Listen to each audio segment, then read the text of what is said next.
What's up? Panibagong obra, panibagong piyesa na naman. Yan, ngayon for today's video gagawa tayo ngayon ng Daruma Dal. At si bossing client natin is nanggaling pa ng malayong planeta. Dali, pinanggalingan pa ni bossing is Taipei, New Taipei City. Yan. Tinaya tayo ni bossing dahil gusto niyang itry yung tusok natin.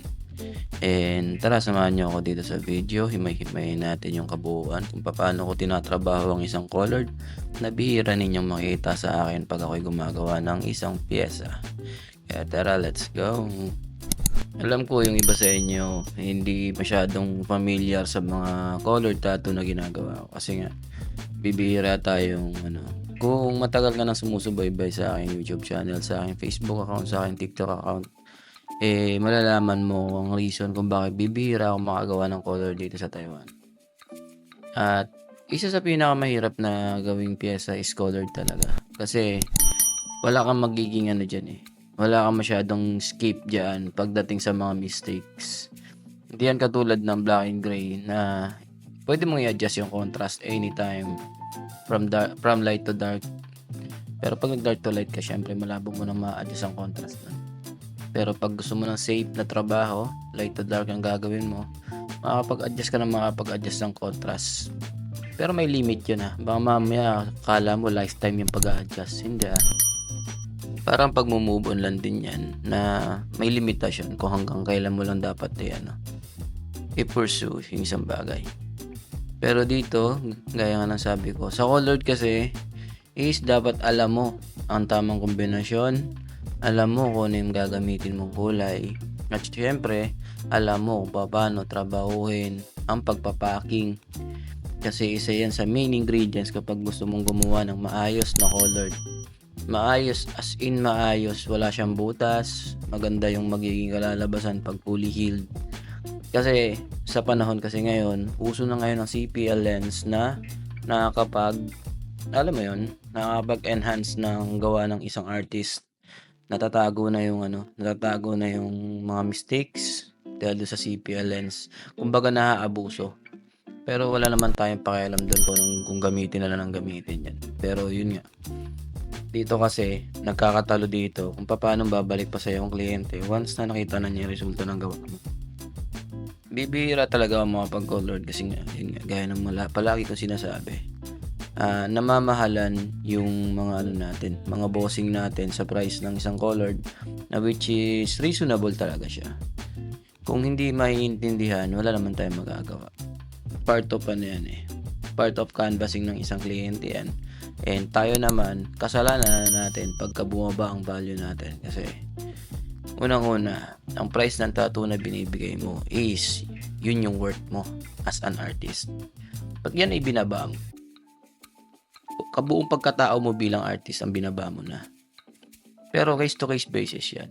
Kasi syempre, meron naman tayong mga relatives, malalapit na kaibigan na gusto talaga natin bigyan ng diskwento para lang mabigyan ng obra mo. May mga ganong senaryo. Pero as a client, kailangan alam mo paano mo i-value ang sarili mo.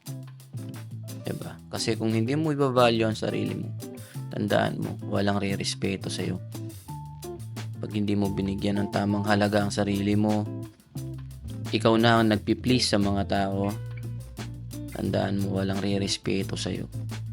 Ang respeto in earn, pinaghihirapan yan. Kaya dapat may paninindigan ka dyan. Share ko sa inyo dito kung paano at ilang voltahe yung gamit ko para ma-achieve na hindi nakakabugbog ng isang tattoo kapag nagko-color pack ka.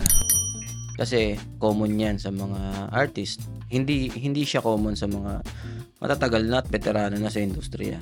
Ito common nangyayari ito sa mga bago. Na which is yun yung target ng video na to. Ang gamit kong voltahe rito is 7 lang.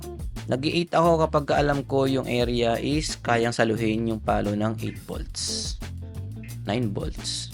Pero pagka ang alam ko ang area ay manipis, gaya niyang area na pinaglalagyan namin ni bossing, hindi ako umakyat ng voltahe dyan. Bukod sa sobrang sakit, kung makikita ninyo si bossing, nangingibit dyan, part of the journey niya yan pag-achieve ng isang maayos na tattoo. Mababa lang ang ginamit kong voltahe. The reason why is para maganda ang resulta. Tiyatiyagain mo lang talaga sa hagod.